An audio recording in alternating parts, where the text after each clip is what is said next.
ಪ್ರತಿಷ್ಠಿತ ಚನ್ನಪಣ್ಣ ಉಪಕಥನದಲ್ಲಿ ಕಾಂಗ್ರೆಸ್ನ ಅಭ್ಯರ್ಥಿ ಸಿಪಿ ಯೋಗೇಶ್ವರ್ ಅವರು ಕೊನೆಗೂ ಗೆದ್ದು ಬಿಗಿರುವಂತದ್ದು. ಪ್ರಮುಖವಾಗಿ ಈ ಗೆಲುವಿನ ಹಿಂದೆ ಸಾಕಷ್ಟು ಕಾಂಗ್ರೆಸ್ ನಾಯಕರ ಜವಾಬ್ದಾರಿ ಇತ್ತು. ಸದ್ಯ ನಮ್ಮ ಜೊತೆ ಮದ್ದೂರು ಶಾಸಕರಾದಂತಹ ಕಲ್ಲೂರು ಉದಯ್ ಇದ್ದಾರೆ. ಅವರು ಕೂಡ ಚುನಾವಣಾ ಉಸ್ತುವಾರಿಯನ್ನು ತೆಗೆದುಕೊಂಡಿದ್ರು. ಯಾವೆಲ್ಲ ರೀತಿ ಚುನಾವಣೆಯನ್ನ ಮಾಡಿದ್ರು, ಈ ಗೆಲುವಿಗೆ ಕಾರಣಗಳೇನು ಅಂತ ಹೇಳಿ ಮಾತಾಡ್ಸೋಣ.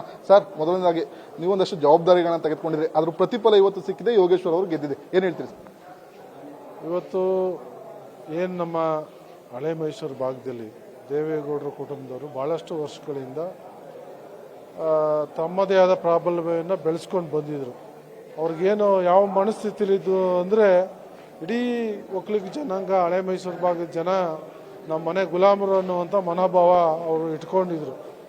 ಸೊ ಆ ಒಂದು ಆತ್ಮವಿಶ್ವಾಸದಲ್ಲಿ ಅವ್ರು ಎಲ್ಲಂದ್ರಲ್ಲಿ ಹೋಗಿ ಏಕಾಏಕಿ ಚುನಾವಣೆಗೆ ನಿಂತ್ಕೊಳ್ಳೋದು, ಅವ್ರ ಕುಟುಂಬದವ್ರನ್ನ ನಿಲ್ಲಿಸೋದು, ಇದನ್ನೇ ಮಾಡ್ಕೊಂಡು ಬಂದಿದ್ರು. ಸೊ ಇವತ್ತು ನಮ್ಮಲ್ಲಿ ಬೇರೆ ಒಕ್ಕಲಿಗರು ಇದ್ದಾರೆ, ಒಕ್ಕಲಿಗರು ಮಕ್ಕಳು ಇದ್ದಾರೆ, ಅವ್ರನ್ನೂ ಬೆಳೆಸಬೇಕು. ಇವತ್ತು ಡಿ ಕೆ ಶಿವಕುಮಾರ್ ನಾಯಕತ್ವದಲ್ಲಿ ಕಾಂಗ್ರೆಸ್ ಸರ್ಕಾರ ಬಂದಿದೆ. ಸಿದ್ದರಾಮಯ್ಯನವ್ರ ಜೊತೆಗೂಡಿ ಭಾಳ ಅತ್ಯುತ್ತಮವಾದ ಕೆಲಸವನ್ನು ಅವತ್ತು ಕಾಂಗ್ರೆಸ್ ಪಕ್ಷ ಸರ್ಕಾರ ಮಾಡ್ತಾ ಇದೆ. ಅವ್ರನ್ನೂ ಕೂಡ ಅವ್ರ ನಾಯಕತ್ವಕ್ಕೂ ಕೂಡ ಬೆಲೆ ಕೊಡಬೇಕು, ಬೆಂಬಲವನ್ನು ಕೊಡಬೇಕು.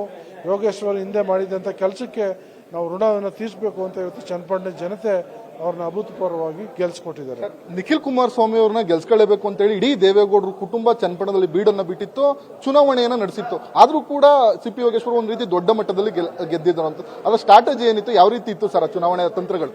ಇಲ್ಲಿ ತಂತ್ರ ಅನ್ನೋದಕ್ಕಿಂತ ನಾವು ಸಂಘಟಿತವಾಗಿ ನಮ್ಮ ಡಿ ಕೆ ಸುರೇಶ್ ಅವರು, ಮಾಜಿ ಸಂಸದರು, ಅವರ ಒಂದು ಲೀಡರ್ಶಿಪ್ನಲ್ಲಿ ನಾವೆಲ್ಲ ಕೂಡ ಕಾರ್ಯಕರ್ತರು, ಶಾಸಕರು ಸಂಘಟಿತವಾಗಿ ನಾವು ಚುನಾವಣೆಯನ್ನು ಇಲ್ಲಿ ಮಾಡಿದ್ವಿ. ಅದ್ರ ಜೊತೆಗೆ ನಮ್ಮ ಕೊಟ್ಟಿರುವಂಥ ನಮ್ಮ ಸರ್ಕಾರದ ಕಾರ್ಯಕ್ರಮಗಳು, ಹಿಂದೆ ಯೋಗೇಶ್ ಮಾಡಿದಂಥ ನೀರು ತುಂಬಿಸೋ ಕೆಲಸ, ಮತ್ತು ಕುಮಾರಸ್ವಾಮಿ ಏನು ನಿರ್ಲಕ್ಷ್ಯ ಮಾಡಿದ್ರಲ್ಲ ಕ್ಷೇತ್ರನ, ಎಲ್ಲವೂ ಕೂಡ ನಮಗೆ ಇವತ್ತು ಇದ್ರ ಜೊತೆಗೆ ಡಿ ಕೆ ಶಿವಕುಮಾರ್ ಅವರು ಈ ಒಂದು ಜಿಲ್ಲೆಯಲ್ಲಿ ಉಪಮುಖ್ಯಮಂತ್ರಿಗಳಾಗಿದ್ದಾರೆ. ಅವರು ಕೂಡ ಮುಂದಿನ ದಿನಗಳಲ್ಲಿ ಮುಖ್ಯಮಂತ್ರಿ ಆಗ್ತಾರೆ. ಅವ್ರಿಗೊಂದು ಬಲವನ್ನು ತುಂಬಬೇಕು ಅನ್ನುವ ನಿಟ್ಟಿನಲ್ಲಿ ಇವತ್ತು ಚನ್ನಪಟ್ಟಣ ಜನತೆ ಗೆಲುವನ್ನು ಕೊಟ್ಟಿದ್ದಾರೆ. ಭಾಳಷ್ಟು ಅಧಿಕಾರವನ್ನು ಕೊಟ್ಟರು ದೇವೇಗೌಡರ ಕುಟುಂಬಕ್ಕೆ. ಆದರೆ ಅವರು ಕುಟುಂಬವನ್ನು ಉದ್ಧಾರ ಮಾಡ್ಕೊಂಡ್ರೆ ಬಿಟ್ರೆ ಜನಸಾಮಾನ್ಯರ ಬಗ್ಗೆ ಅವ್ರೇನು ಯಾವುದೇ ಕಾಳಜಿಯನ್ನು ವಹಿಸಿಲ್ಲ. ಸರ್, ಪ್ರಚಾರದ ವೇಳೆ ಸಾಕಷ್ಟು ಮಾತಿನ ವಾಕ್ಸಮರ ಏರ್ಪಟ್ಟಿತ್ತು. ಪ್ರಮುಖವಾಗಿ ಚನ್ನಪಟ್ಟಣದಲ್ಲಿ ಒಕ್ಕಲಿಗ ನಾಯಕತ್ವಕ್ಕೆ ಒಂದಷ್ಟು ಜಟಾಪಟಿ ನಡೆದಿರುವಂತದ್ದು. ದೇವೇಗೌಡರನ್ನ ಒಕ್ಕಲಿಗ ನಾಯಕರು ಅಂತ ಒಪ್ಕೋತಾರೆ, ಹೆಚ್ಚಿನ ಮತ ಕೊಡ್ತಾರೆ ಅಂದ್ರೆ ಯೋಗೇಶ್ವರ್ಗೆ ಒಕ್ಕಲಿಗ ಮತಗಳು ಕೂಡ ಹೆಚ್ಚಿನ ಸಂಖ್ಯೆಯಲ್ಲಿ ಬಿದ್ದಿರುವಂತದ್ದು. ಸರ್, ಹೌದು. ಈಗ ಅದೇ ನಾನು ಹೇಳಿದ್ನಲ್ಲ, ಬೇರೆ ಒಕ್ಕಲಿಗರು ಇದ್ದಾರೆ, ಒಕ್ಕಲಿಗರ ಮಕ್ಕಳಿದ್ದಾರೆ, ಅವ್ರನ್ನೂ ಬೆಳೆಸಬೇಕು, ಅವ್ರಿಗೂ ಅವಕಾಶ ಕೊಡಬೇಕು ಅನ್ನುವಂಥ ತೀರ್ಮಾನವನ್ನು ಇವತ್ತು ಚನ್ನಪಟ್ಟಣ ತಾಲೂಕಿನಿಂದ ಪ್ರಾರಂಭ ಆಗಿದೆ. ಇನ್ನು ಮುಂದಿನ ದಿನಮಾನಗಳಲ್ಲಿ ಸಂಪೂರ್ಣವಾಗಿ ಡಿ ಕೆ ಶಿವಕುಮಾರ್ ಅವ್ರನ್ನ ಈ ಹಳೆ ಮೈಸೂರು ಭಾಗದಲ್ಲಿ ಸಂಪೂರ್ಣವಾಗಿ ಬೆಂಬಲಿಸ್ತಾರೆ. ನೀವು ಕೂಡ ಪಕ್ಕದ ಕ್ಷೇತ್ರದವರು, ಇವಾಗ ಚನ್ನಪಟ್ಟಣದಲ್ಲಿ ಸಿಪಿ ಯೋಗೇಶ್ವರ್ ನಿಮ್ಮ ಆತ್ಮೀಯ ಸ್ನೇಹಿತರು ಗೆದ್ದಿದ್ದಾರೆ. ಎಷ್ಟು ರೀತಿ ಬಲ ಬಂದಿದೆ ಅಂತ ಹೇಳಿ ನಿಮ್ಗೆಲ್ಲ? ಈಗ ನಾವೆಲ್ಲ ಒಂದ್ ಕಡೆ ಸ್ನೇಹಿತರು, ಒಂದ್ ಕಡೆ ಒಂದು ಪಾರ್ಟಿಲಿ ಇದೀವಿ, ಒಂದು ನಾಯಕತ್ವ ಕೆಳಗಡೆ ಇವತ್ತು ನಮ್ಗೆ ಕೆಲಸ ಮಾಡೋ ಅವಕಾಶ ನಮ್ಮೆಲ್ಲರಿಗೂ ಸಿಕ್ಕಿದೆ.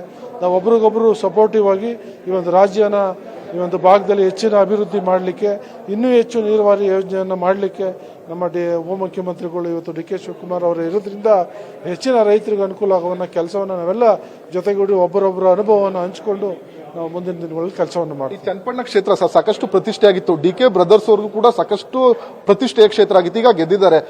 ಚನ್ನಪಟ್ಟಣವನ್ನ ಗೆದ್ರೆ ಸಿಎಂ ಆಗ್ತಾರೆ ಅಂತ ಹೇಳಿ ಒಂದಷ್ಟು ಚರ್ಚೆ ಆಗ್ತಾ ಇತ್ತು. ಅದ್ರ ಬಗ್ಗೆ ಏನ್ ಹೇಳ್ತೀರಿ ಸರ್? ಅಲ್ಲ, ಅವ್ರು ಸಿಎಂ ಆಗೇ ಆಗ್ತಾರೆ ಮುಂದಿನ ದಿನಗಳು, ಅದರಲ್ಲಿ ಯಾವುದೇ ಅನುಮಾನ ಇಲ್ಲ. ಅವ್ರಿಗೆಲ್ಲ ಅರ್ಹತೆ ಇದೆ. ಬಹಳಷ್ಟು ಸುದೀರ್ಘವಾಗಿ 18 ಗಂಟೆಗಳ ಕಾಲ ಅವರು ಕೆಲಸ ಕಾರ್ಯವನ್ನು ಮಾಡ್ತಾರೆ. ಸೊ ಎಲ್ಲ ಅರ್ಹತೆ ಇದೆ. ನಮ್ಮ ಜನನೂ ಈಗ ಅವರ ಮುಂದಿನ ನಾಯಕತ್ವ ಕೊಡಲಿಕ್ಕೆ ಇದೊಂದು ಮೈಲಿಗಲ್ಲು ಅಂತ ಹೇಳಿದ್ರೆ ತಪ್ಪಾಗಲಾರದು. ಓಕೆ, ಇದಿಷ್ಟು ಶಾಸಕ ಕಲ್ಲೂರು ಉದಯ್ ಅವರ ಮಾತು. ಕ್ಯಾಮರಾ ಪರ್ಸನ್ ಧನರಾಜ್ ಜೊತೆ Praveen M H power TV, Ramanagara.